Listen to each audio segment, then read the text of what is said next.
nothing. Nearly nothing. Why do I compare myself to everyone?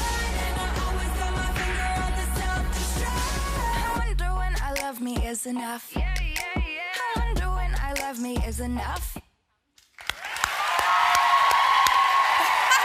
I love me.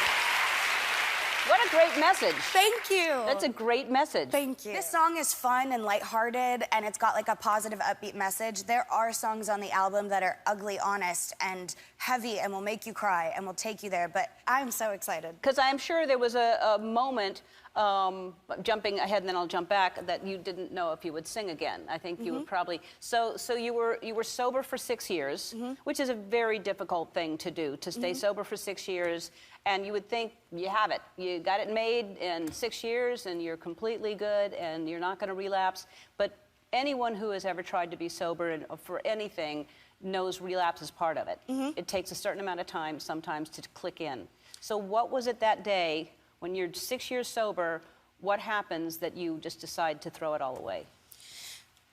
Well, I mean, I think it all started, you know, I have to preface it with the fact that I got sober at 19. So I got sober at an age where I wasn't even legally allowed to drink, you know, so, and I got the help that I needed at the time, and I took on the approach of a one-size-fits-all solution, which is sobriety, you know, just sobriety. And so my whole team took that approach, and we did it, and we ran with it, and it worked for a long time. And but I realized that over time, as you know, the things with the eating disorder were getting bad. I mean, over the years, it progressively got worse and worse with people checking what my orders at Starbucks were on my bank statements. Like, just little things like that. It led me to being really, really unhappy. My bulimia got really bad, and I asked for help, and I didn't receive the help that I needed.